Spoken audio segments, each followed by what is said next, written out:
Hello everyone, I'm Mr. Mas Jansen Imadria, your General and Inorganic Chemistry instructor, and we will be having now our review session for the acids and bases and the introduction to organic chemistry. Just a reminder that you must have your ball pen right now and your notebooks para maisulat po ninyo yung kailangan po ninyong i-review for the course. So let us proceed first with the chapter 7 or the unit 7, the acids and bases. So according to Arrhenius theory, we have first the Arrhenius acid. It means that produces hydrogen ion in water, while the Arrhenius base produces hydroxide ion in water. Please do remember na si Arrhenius acid po natin, hydrogen ion ang kanyang pinoproduce, while the Arrhenius bases produces hydroxide ion in water. Hindi nyo na po kailangang i-memorize kung yung mga substances involved in the Arrhenius acids and the Arrhenius base. Just a reminder na titingin na lang po kayo sa dulo po ng kanilang pangalan. For example, the hydrochloric acid, nitric acid, sulfuric acid. Dahil ang dulo po ng kanilang pangalan ay acid po, may pangalan na acid po sa kanila, automatically they are categorized as acid in classification. While we have here the Arrhenius base, kapag ang dulo naman po niya ay hydroxide, sodium hydroxide, potassium hydroxide, automatically po, they are an example of the base po. Let us proceed with the second theory. We have the Bronsted-Lowry theory. According to Bronsted-Lowry theory po, kay Bronsted-Lowry acid, it is the proton donor. While the Bronsted-Lowry theory base naman po, it is the proton acceptor po. So, ang kapartner po ni Bronsted-Lowry acid po natin ay Bronsted-Lowry acid plus Bronsted-Lowry base produces conjugate base and the conjugate acid po. So, wag po natin kakalimutan na ang kapartner po ni Bronsted-Lowry acid po natin sa product side po natin is we have the conjugate base. While the Bronsted-Lowry base naman po, ang kanyang kapartner naman sa product side ay si conjugate acid po. So let us have an example. For example, we have the hydrochloric acid plus water produces hydronium plus chlorine ion. Check po natin yung bawat substances po natin. First, let us proceed with the hydrochloric acid. Kung mapapansin po natin kay hydrochloric acid, if i-exemption po muna natin or hindi po muna natin titignan si hydrogen, check po ninyo sa product side kung alin po ang kanyang the same na element. Diba sa hydrochloric acid natin, merong presence ng chlorine atom or chlorine ion. So automatically, yan po yung sinasabi nating conjugate pair niya. Since ang conjugate pair po ni hydrochloric acid ay si chlorine ion po, automatically si water po ang kanyang conjugate pair ay si hydronium. Sabi po natin kay Bronsted-Lowry acid, it is the proton donor or what we call the hydrogen donor. Hydrogen ion donor, while the Bronsted-Lowry base is the proton acceptor or the hydrogen ion acceptor. So check po natin si hydrochloric acid po natin. Ano pong nangyari po sa kanya? Ano pong ginawa niya ngayon kay water? Kung mapapansin po ninyo, right after having added to water po, nadagdagan po ba or nabawasan si hydrochloric acid po natin? Mapansin po ninyo, nawalan po siya or nag-donate po siya ng hydrogen ion kay water po natin. Since nag-donate po siya ng hydrogen ion, automatically it will be named as the Bronsted-Lowry acid. At ang tawag po sa kanyang ka-conjugate pair is conjugate base. Let us see naman si water po natin. Mapapansin po ninyo kay water, meron lamang po siyang dalawang hydrogen atoms. But kung titigan po natin si hydronium, daging tatlo po ang hydrogen atoms po niya. So basically, nag-accept po siya ng hydrogen ion or a proton in subatomic particle. Since nag-accept po siya ng hydrogen ion or ng proton, automatically it will be named as Bronsted-Lowry base. While ang kapartner po niya or ka-conjugate pair po niya is what we call the conjugate acid. I hope na-gets nyo po yan. Okay, wag na yan. Hindi nyo po kailangang i-memorize kung ano po yung kapartner niya and so on. Okay, gawin lang po natin tong next example natin. The CH3COOH plus water produces CH3COO negative plus hydronium. Check po natin ang first substance po natin. We have the CH3COOH. Again, in exemption of the hydrogen ion po. Kung mapapansin po ninyo, with our first substance in the reactant side, ito ang conjugate pair po niya. Nawalan or nadagdagan po siya ng hydrogen ion. Kung mapapansin po ninyo, nawalan po siya. Automatically, since nawalan po siya, it is the proton donor. It donates a hydrogen ion po. Since it donates a hydrogen ion, automatically, it is named as the Bronsted-Lowry acid. At ang kanyang kapartner po ay tinatawag nating conjugate base. Ito naman si water po natin. Si water naman po natin, from 2 hydrogen atoms again, naging 3 na po siya ngayon. So, nag-accept po siya ngayon ng hydrogen ion doon po sa first substance po natin. So, it is named as Bronsted-Lowry base. Tapos, ang kanyang ka-conjugate pair ay si conjugate acid. I hope nagigets niyo po yan ng mabuti kung paano po mag-identify ng Bronsted-Lowry acid and Bronsted-Lowry base in the equation or in a chemical equation po. So let us proceed with the third theory. Now, basta proton po ang subatomic particle po natin. With the Bronsted-Lowry theory, we have the terms release and accepts po. Let us now proceed with the third theory. We have now the Lewis theory. With the Lewis theory naman, kapag sinasabi po nating Lewis acid, it is the electron pair acceptor. While the Lewis base, it is the electron pair donor. Ang subatomic particle po na involved kay Lewis po natin, kay Lewis theory, is we have the electron po. Proton po tayo kay Bronsted-Lowry acid and Bronsted-Lowry base. While the Lewis theory po, it is all about the electron, the subatomic particle, electron po.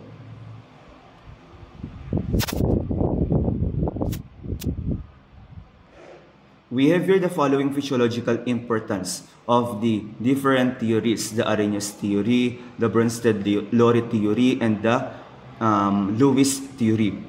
Please don't forget the first two physiological importance. The stomach secretes hydrochloric acid. Bakit po?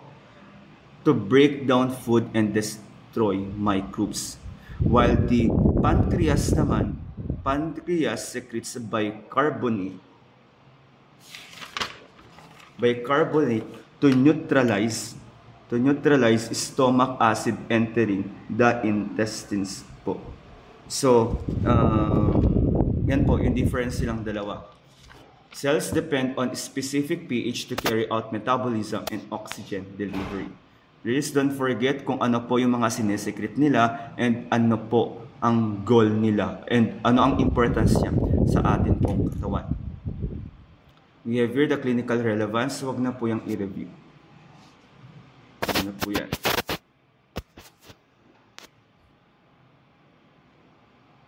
We now have the strength of acids and bases. Please don't forget ang difference po ni strong acids or bases to weak acids or bases. Kapag sinasabi po kasi natin strong acids or bases as compared to weak acids or bases, it is 100% dissociation in water. Ibig sabihin po, gaya nga po na binanggit ko noon, it dissociates completely.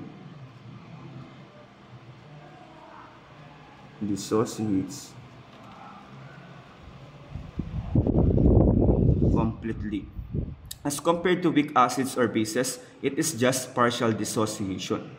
Like for example, we have the CH3COOH and the NH3 po. So basta kapag may word po tayo na strong May word na strong. Strong. It is 100% dissociation in water. It dissociates completely. While kapag may weak po na word, partial lang po siya. So in human physiology, weak acids and bases control pH gradually, preventing the harmful shifts. Wag pong kakalimutan yan. In human physiology, weak acids and bases control the pH gradually, preventing the harmful shifts.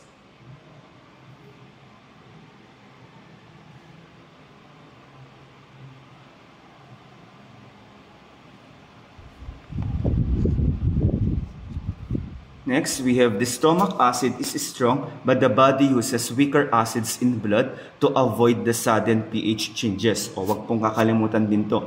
Ang ginagamit po natin, di ba meron po tayong 5 na categories. It is either strong acid, weak acid, neutral, weak base, or strong base. Wag po natin kakalimutan na weaker acids are used. Weaker acids in blood to avoid the sudden pH changes. So, ang ginagamit po na classification ay weak acids po.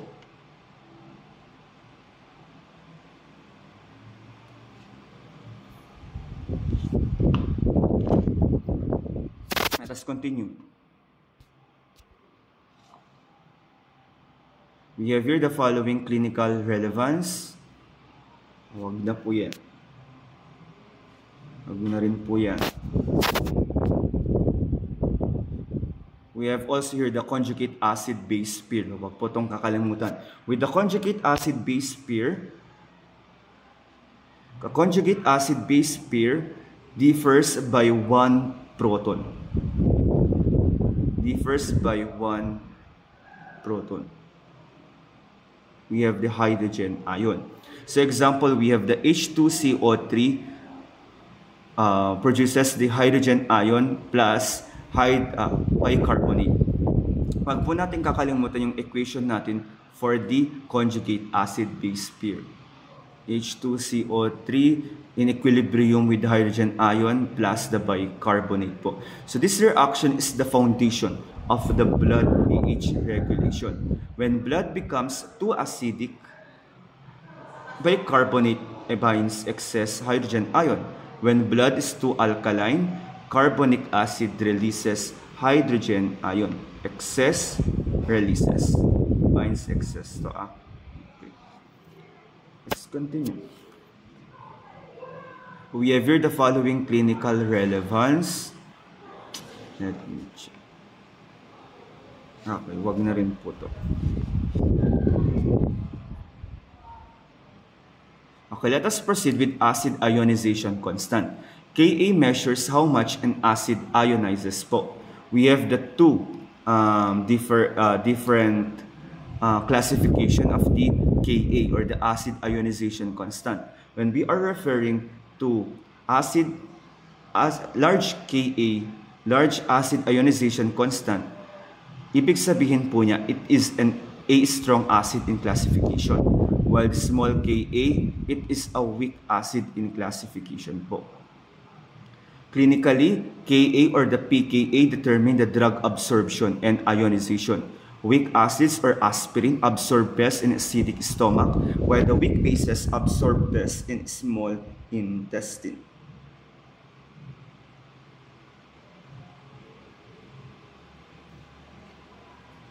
Sabi po dyan sa first nating bullet, clinically, Ka or the pKa determine the drug absorption and ionization. The drug absorption and ionization.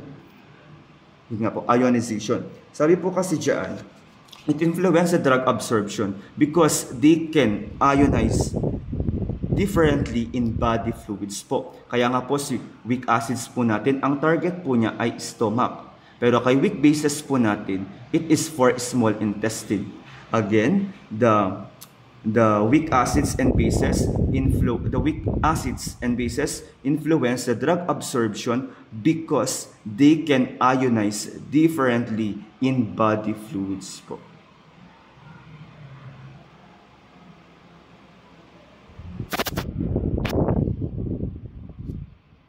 So we have here the following clinical relevance.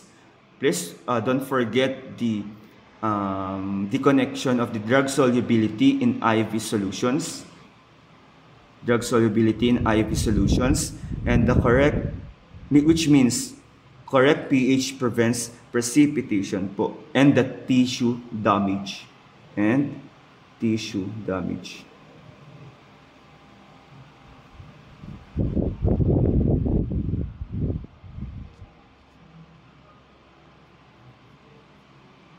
We have here the following properties of the acids and bases. When we are talking about the acid, ang kanyang property ay sour taste, it reacts with metal.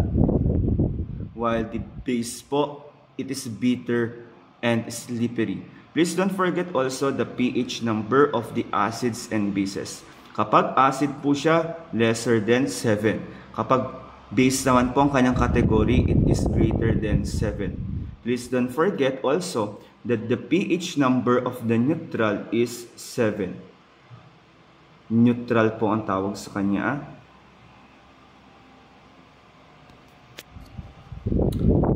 Hawak na po yan.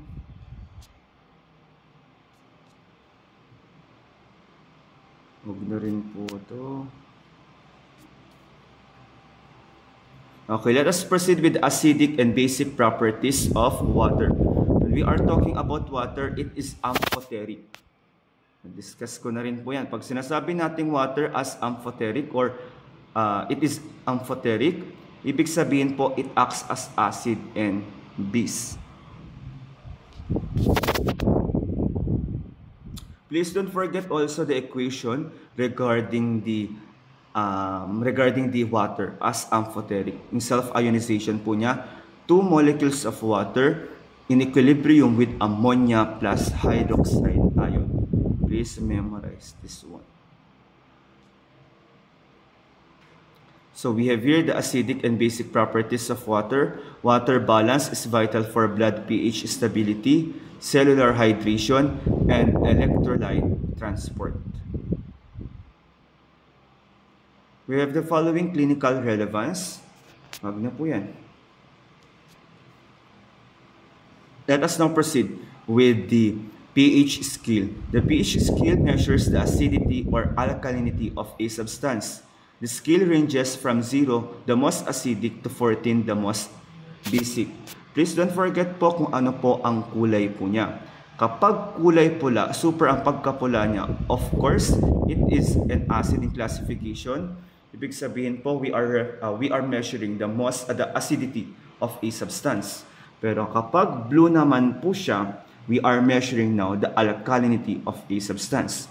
Again, kapag mas malapit po sa kulay pula ang kanyang kulay, ibig sabihin ang pH number po niya ay an acid in classification. But if it is almost a color blue in color, automatically that is a base in classification po. So we have here the following pH and pOH po, the formulas in computing the pH and pOH. We have the blood pH from 7.35 to 7.45. Below 7.35, it is what we call the acidosis. Above 7.45, it is what we call the alkalosis. Huwag din po natin kakalimutan dyan, binanggit po na tiny changes are life-threatening for the pH and pOH. Bakit po? Because enzymes require, wait lang, let me write na lang. Enzymes, kulay yellow ba naman? Enzymes require precise pH. Gaya nga po ng banggit ko po noon sa inyo, kailangan pong makuha po ninyo ng mabuti yung pH number po ng atin pong katawan, most especially ng blood po, yung kinuhanan nyo po si blood. Because kung ano po yung lalabas po sa pH number ni blood po natin, it will determine if may sakit po tayo or there is something wrong in our blood. So the tiny changes are life-threatening because enzymes require the precise pH po.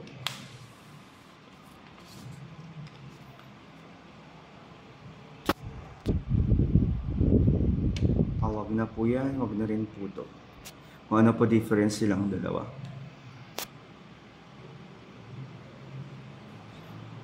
Wait lang. Just a reminder with the pH and the POH. Ay, may kailangan pala kong balikan with the weak acid and strong acids. Yung kanina pong discussion natin. Ayan po. The large Ka which means strong acid, while the small Ka which means weak acid po. Just a reminder, weak acid is a better buffer than strong acid. Better buffer po ang tawag kay weak acid po natin. Bakit po siya tinatawag as better buffer? Because they establish equilibrium with conjugate bases. Establish equilibrium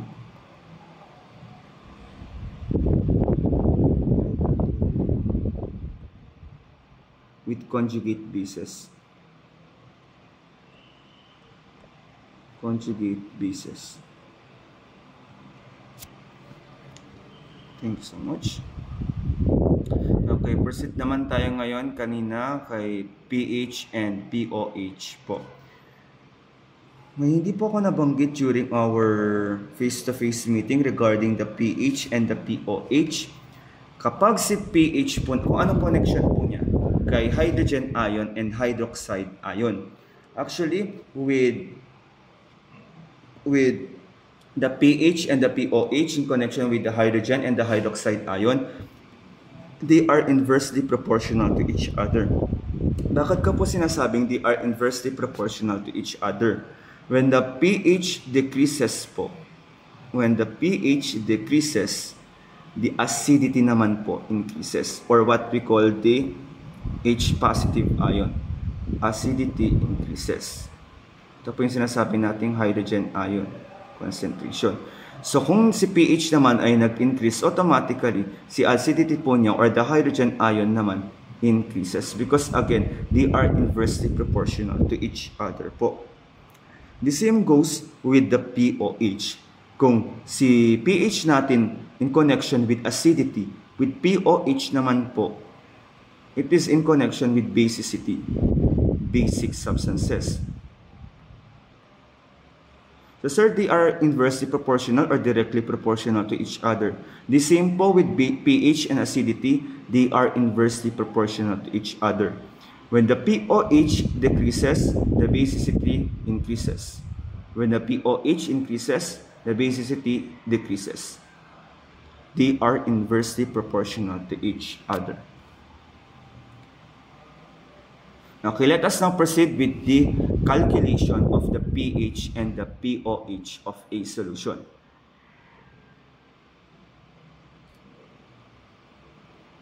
Nasaan ba yung computation dito?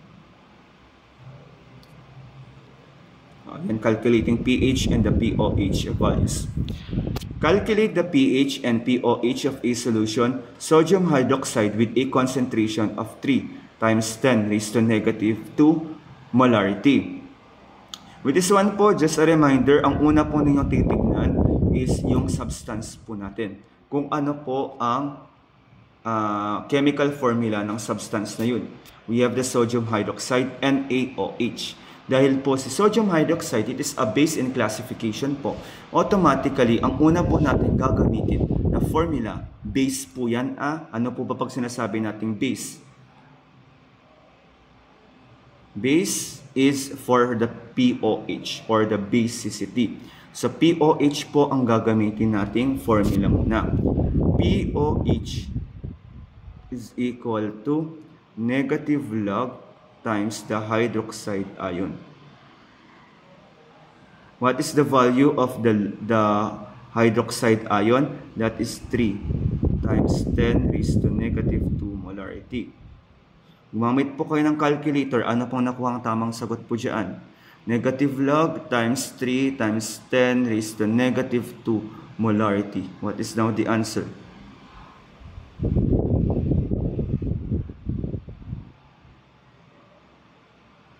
The answer must be 1.52 po.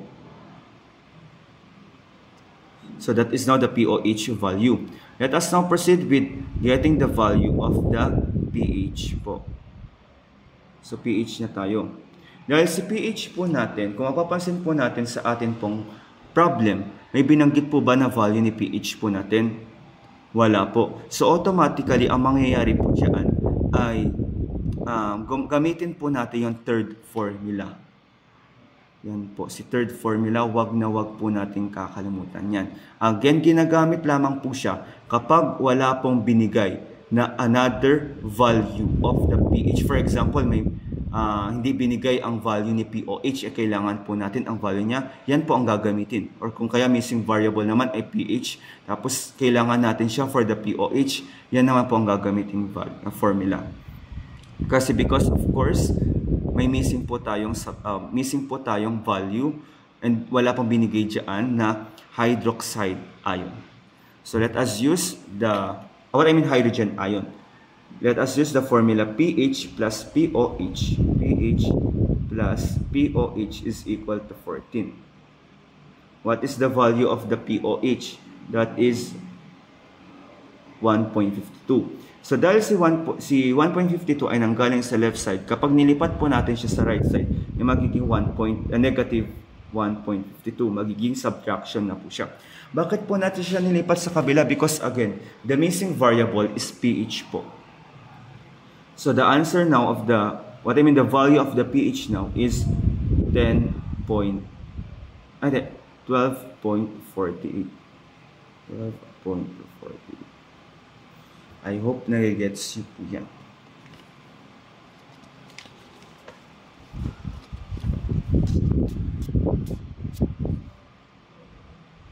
Let us proceed with the second example.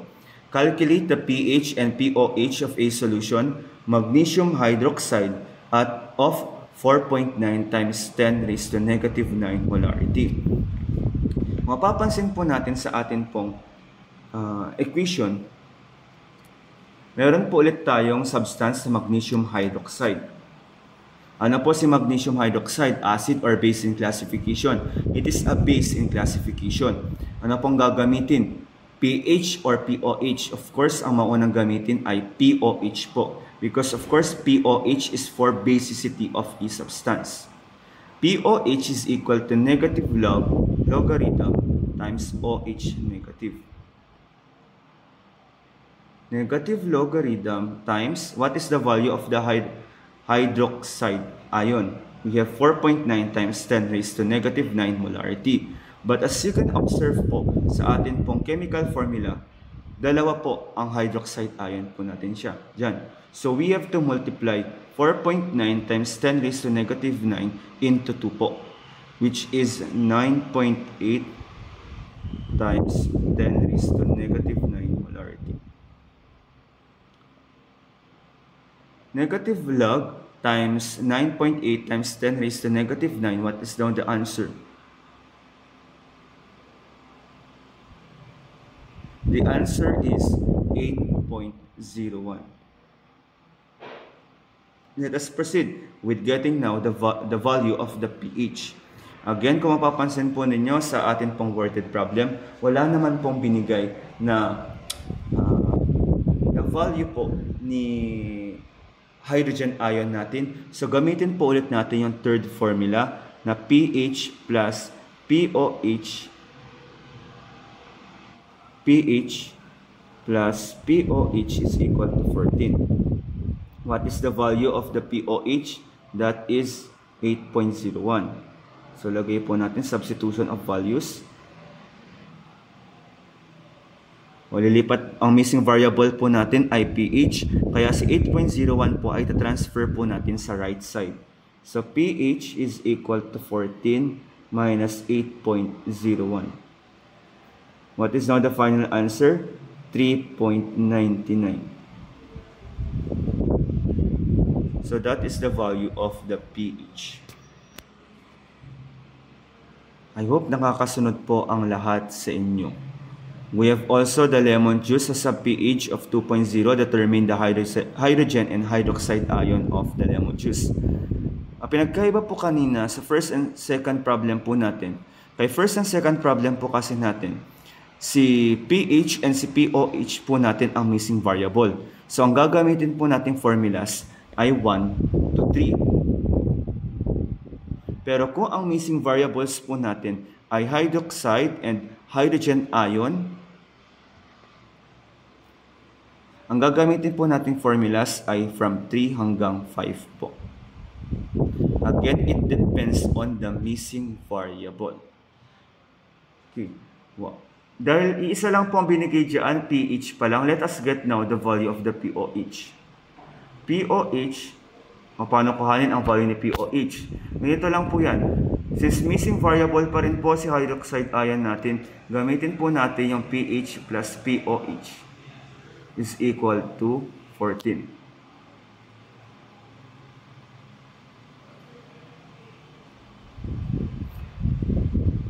pOH is equal to 14 minus the value of the pH, which is 2.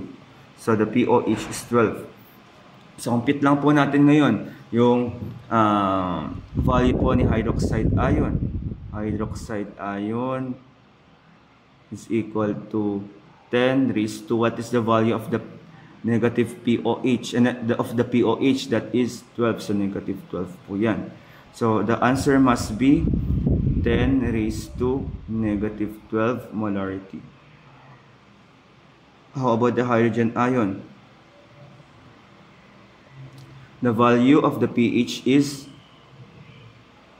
2. So, negative 2 po lahat. Please don't forget na maglagay po ng negative sign dyan. So, 10 raised to negative 2, that is 0.01. The unit is a molarity. I hope nakakasunod po lahat kayo. Okay, pH and pOH. Okay, you don't need to memorize this one. Yung ABG monitoring, urine pH, and the wound pH po. Please don't forget the buffer. When we are referring to buffer, resist changes. Buffers resist changes in pH po. So, the blood relies on the bicarbonic acid system. The too much acid, which means bicarbonate, absorbs hydrogen ion. Too much base, carbonic acid donates hydrogen ion. Just a reminder lang po dito, I just want to emphasize that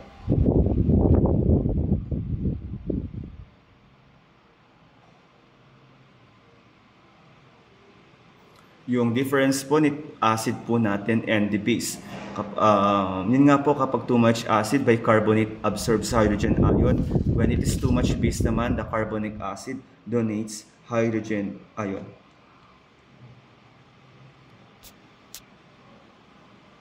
We have here the following clinical relevance. Magulo po yan.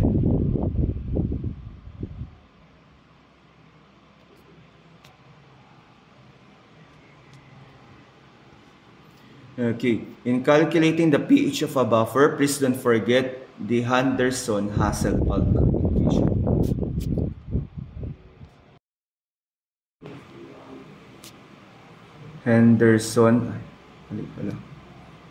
Henderson-Hasselbalch equation, it is used for the pH buffer.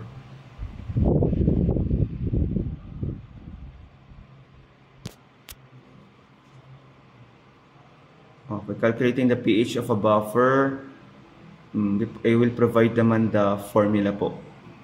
Hayaan ko po kung gumamit kayo ng index card. So we have here the sample problem. A solution is prepared at 25 degrees Celsius. Okay, ginawan ko naman po ito ng video lecture. Check yun na lang po sa YouTube ko. In-upload ko po sa YouTube ko yung video lecture ko po doon regarding how to get the Ka, the pKa, and the Kb. Just a reminder, kapag ang binigay po ay Kb, you have to use the value of the Kb to get the value of the pKb. Tapos ang gagawin mo pa po dyan, since ang kailangan po sa formula natin ay pKa, i-substitute pa po ang pKb into pKa value. Pero kung ang binigay naman po ay Ka, diretso na po siyang pKa. Okay, panoorin nyo na lang po yung video lecture ko po doon part. So please don't forget the following clinical relevance, ICU ABG values, distinguish the metabolic versus respiratory conditions. We have also the kidney failure, unable to regulate hydrogen ion, which proceeds to acidosis. Acidosis po tayo.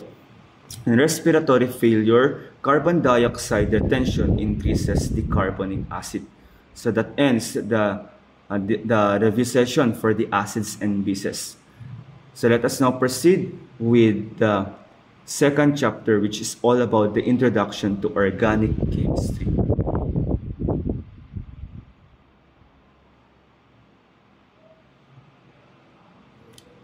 With the introduction to organic chemistry, please don't forget that it is the branch of chemistry that deals with the study of carbon-containing compounds, especially those that contain the carbon-hydrogen bonds, which includes the hydrocarbon and their derivatives.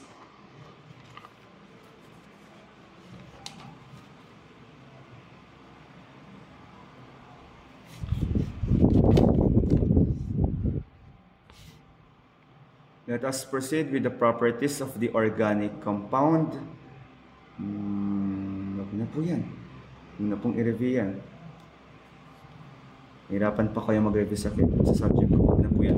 Huwag na rin po ito kung anong meron kay carbon. Ayan. Please don't forget kung ano po ang difference ng different formulas po natin. Ayan, kung may papansin po ninyo, may mga drawing na po dyan kasi again, katatapos ko lang po.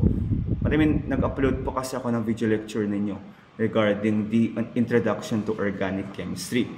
So I just want to emphasize kung ano po ang difference po nilang dalawa. Ng kanilang lima po pala na different formulas. So when we are talking about condensed formula, it is a formula for a molecular compound that indicates the bonding sequence without showing all the bonds. So each carbon is bonded to the hydrogen atoms next. Kaya kung papansin po ninyo, hydrogen, carbon bonded to hydrogen, tapos carbon ulit, tapos hydrogen, carbon, and hydrogen. Bakit kailangan mag-separate po ang si carbon and si hydrogen? Because of course, based on the prefix pro, ibig sabihin tatlo po siya na carbon chain atom. First, second, third. Kung pagtatabihin po kasi natin ang tatlong C, of course magiging C3 na po siya. We can determine now kung ano po ang prefix po niya. And mali po kasi siya as a condensed formula. Ganito po dapat natin i-express si condensed formula po natin. Second po natin, we have the empirical formula. It shows the simplest whole number ratio of the atoms in a compound. For example, we have the chemical formula of the glucose, which is C6H12O6. With the C6H12O6, kung mapapansin po ninyo, they are all multiples of 6. So, i-divide nyo na lang po ang bawat number of atoms into 6. So, 6 divided by 6, that is 1. Kaya C1 na lang po yan. 12 divided by 6, that is 2. Kaya H2 na lang po yan. And O6, 6 divided by 6, that is 1 po. So please don't forget empirical formula, simplest whole number ratio of atoms in a compound. Molecular formula naman shows the actual number of atoms of each element in a molecule. For example, we have the water. With the water po, mapapansin po niyo, bilangin po ninyo ang bilang ng atoms po niya. With the water, we have 2 hydrogen atoms. Pero nag-isa lang po ang kanyang oxygen atom. While the hydrogen peroxide, there are 2 atoms of hydrogen and 2 atoms of oxygen. Kaya nga po kinakailangan si molecular formula po natin to express kung ano po ang difference ng bawat substances po natin in terms of their chemical formula. We have also the structural formula. It shows how atoms are connected or bonded to each other po. Sir, may makikita po ba kaming drawing sa exam or kaya magdo-drawing pa po kami? Wala po. Just have to memorize kung ano po ang meron kay structural formula. It shows how atoms are connected or bonded to each other. Kung paano po natin siya ginamit dun sa chemical bonding na discussion po natin. We have also another formula, the last formula. We have the skeletal formula, which lines represent the bonds. Gumagamit po tayo ng lines to represent the carbon chain. For example, check po natin ngayon kung ilan po ang ends niya. 1. Tapos nagkaroon po siya ng bending, tumaas po siya, pangalawa na din po ito. Nagkaroon po ulit ng bending, pangatlo na po ito. Then nagkaroon ulit ng bending, pang-apat na po siya. So dahil there are 4 endings or bending of the structure, automatically, ito po yung sinasabi natin, ano po ulit ang prefix na 4, that is but po. So, dahil panay single bond, butane po ang tawag sa kanya. I hope nakakasunod pong lahat sa inyo. Hydrocarbons are organic compounds that contain the carbon and hydrogen atoms. From the word itself, hydrocarbon. Meron siyang presence ni carbon and ni hydrogen po. We have the following types of hydrocarbons: alkanes, alkenes, alkynes, aromatic hydrocarbons, and the cycloalkanes. So, differentiate po natin yung 5 yan.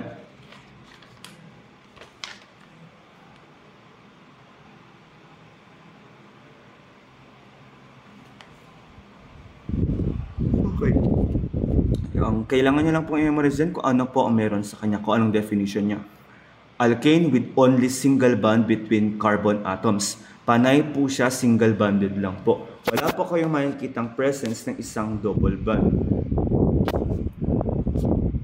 No need to memorize the general formula. Properties of alkanes. Wag po kakalimutan, pag sinasabi po nating non-polar, it is insoluble in water. Kapag polar naman po, it means it is soluble in water. But just a reminder, all of the types of hydrocarbons, we have the alkanes, alkenes, alkynes, aromatic hydrocarbons, and cycloalkanes. They are all non-polar. Non-polar po lahat sila.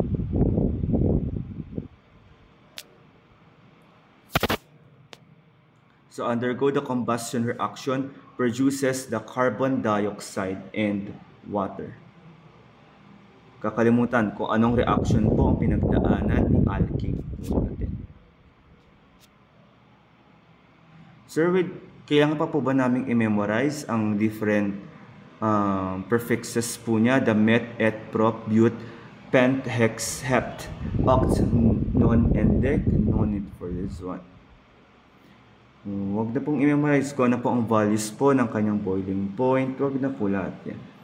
Kailangan po lang po ninyong i-memorize is kung ano po ang merong property sa kanya.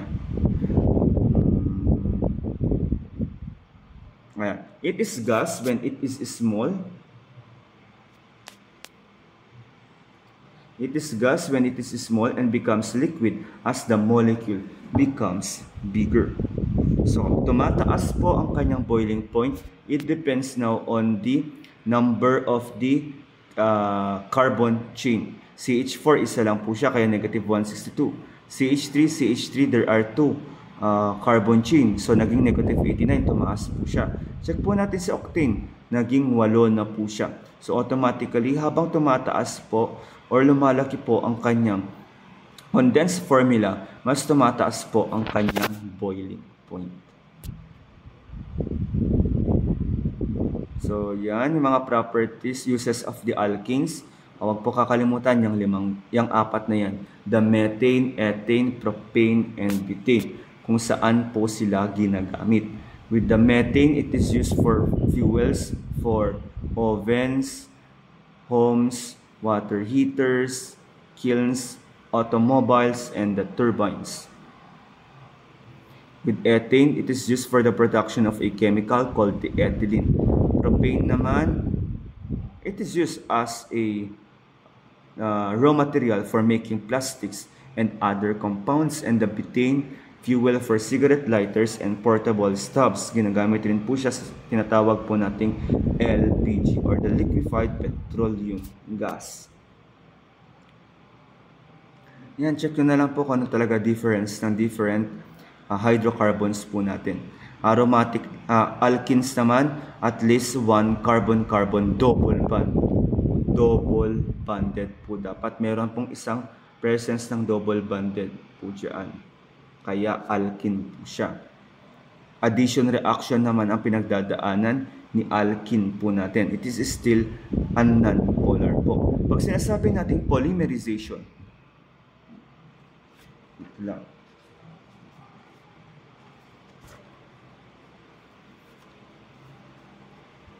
With polymerization po, hindi, mamaya ko pala yun.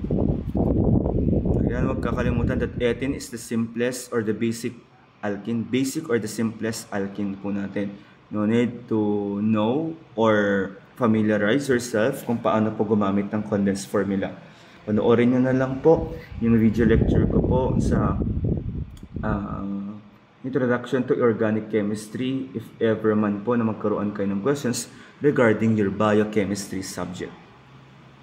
So, properties of alkenes, alkynes. So, at least one carbon-carbon triple bond. Hindi simulit siya. Addition reaction rapidly. Aliphatic hydrocarbons, alkynes po natin. Most reactive among aliphatic hydrocarbons. Basta kapag alkane, single bond, alkene, double bond, alkyne, triple bond.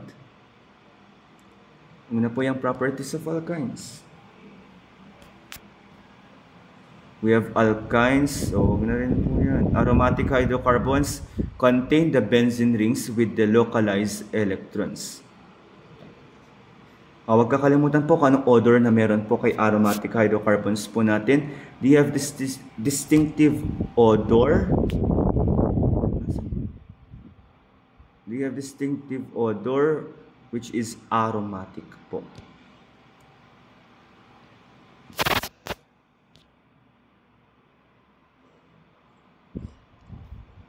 Aromatic hydrocarbons, cyclic hydrocarbons that have double bonds. These compounds have 6 carbon atoms in a ring with alternating single and double bonds. How about kay cycloalkenes? Ayun na pala, cycloalkenes, carbon atoms arranged in ring form.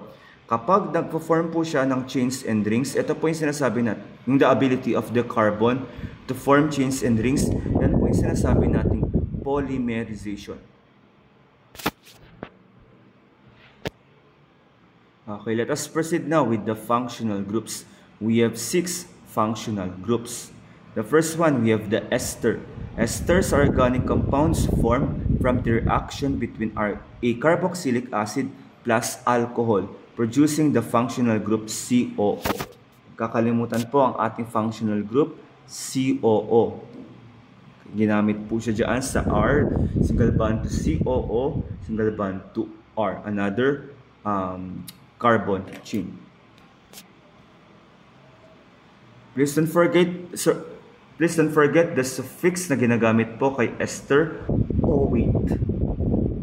Naming pattern po niya, di ba sabi natin kay ester kanina, it is addition of the carboxylic acid plus alcohol. Ang mauuna po sa pangalan niya ay yung alcohol in classification plus yung acid part po niya. For example, we have the methyl. It is an alcohol in classification kaya pinangalanan po siya sa una. While the acid part naman is the ethane. Dahil it is an ethane in classification po, palitan lang po natin yung letter E po niya sa dulo ng O-wait po. Kaya naging ethanoate. Basta please don't forget the functional group of the ester which is COO. Huwag din po kakalimutan ang properties of esters po natin. Please don't forget that they are often used in fragrances and flavorings po. Because of course they have fruity smelling. Like banana, pineapple, aromas.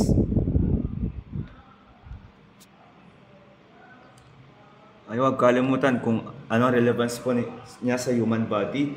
Yung presence po ni fat, which is equal to glycerol or an alcohol in classification plus fatty acids which provides the ester linkages.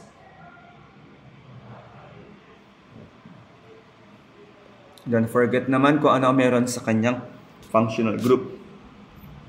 The aldehyde naman ang functional group na ginagamit po natin ay CHO. COO po kay ester, COH naman kay aldehyde. Si aldehyde naman ang ginagamit niya na suffix ay al. Suffix po ay ina-add po sa dulo ng root word at the ending of the root word. We have here the properties of what we call the aldehydes. So strong, sometimes irritating odors. Reactive due to exposed carbonyl carbon. Can be easily oxidized to carboxylic acids and boiling points higher than alcohols of similar mass. Because of course the presence of the carbon, kaya kung mapapansin po ninyo, ulit-ulit po yung word na carbonyl carbon, carboxylic acids, because boiling points higher than alcohols of similar mass, like kapag mas tumataas po ang bilang ng carbon atoms po niya, yun nga po, nagkakaroon po ng mas mataas na higher boiling points. Relevance to the human body. Mayroon ba akong kailangan dyan? Huwag na po yan. Ketones naman. Huwag kakalimutan yung mga binabanggit ko pong functional group niya. The functional group of the ketones naman ay C single bond to, double bond to O. So ketones contain a carbonyl group, the C double bond O, bonded to two carbon atoms, never at the end of a chain. Kaya kung mapapansin po niyo sa example po natin, dapat po ang nakaband sa ating functional group ay ang carbon atom po natin. Huwag kakalimutan din ang kanyang suffix which is one. 1.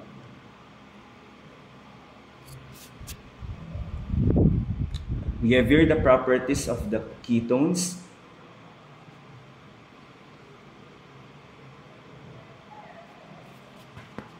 With the ketones naman, pleasant and sweet odor po siya. Like, for example, we have the acetone, more stable than aldehydes and polar and have moderate boiling points. It is also a good solvent. Relevance to the human body. Huwag na po yan. Alcohols naman, it contain the hydroxyl functional group, OH po. Again, it is a suffix. Ang kanyang suffix po ay OL. Added letters replace E with the OL. For example, we have the propane. The propane, since may E po siya sa dulo, palitan niya lang po ng OL to indicate it as an alcohol. So, propane naging propanol po siya. We have here the following properties of the alcohol. So, high boiling points due to hydrogen bonding.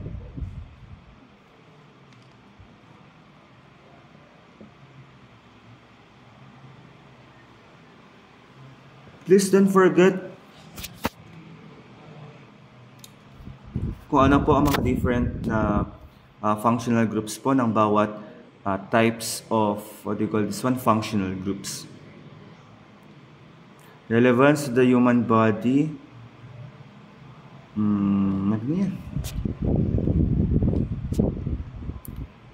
We have here the amines naman. Amines are organic compounds derived from ammonia, where one or more hydrogens are replaced by the carbon groups.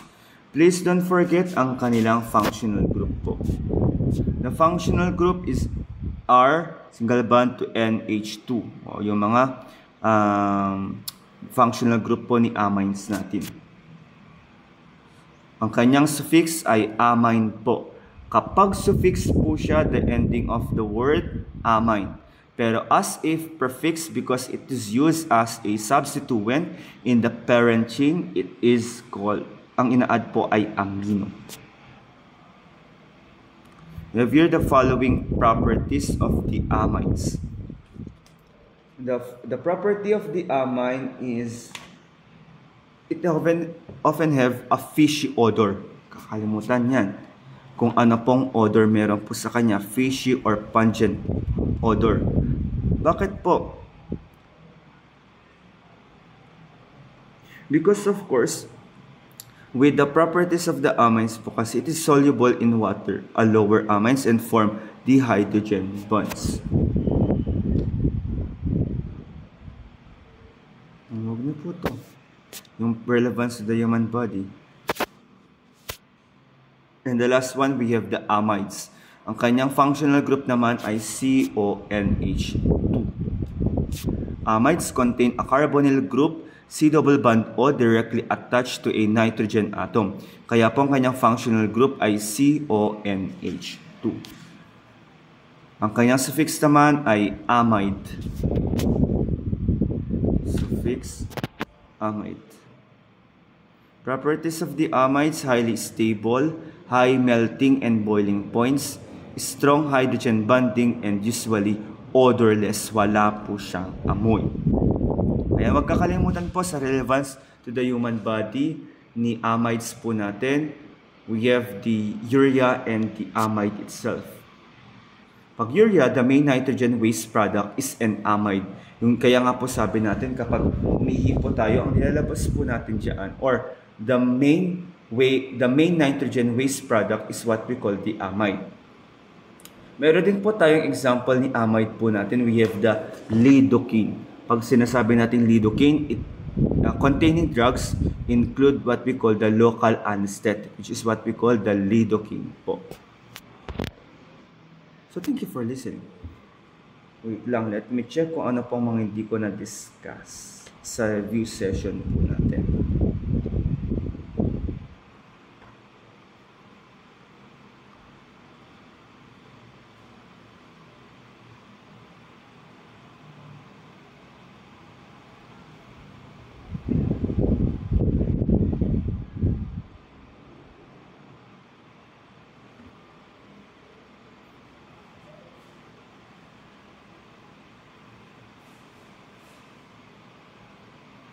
Okay.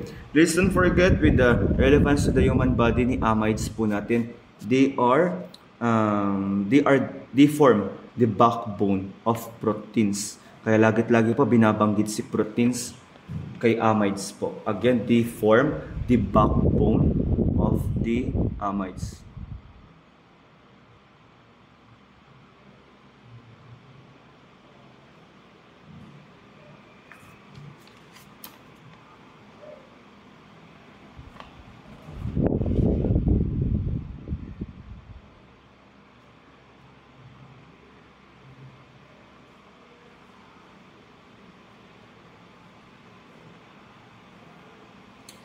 Okay, so yeah, that ends the discussion regarding the Unit 8, which is all about the introduction to organic chemistry.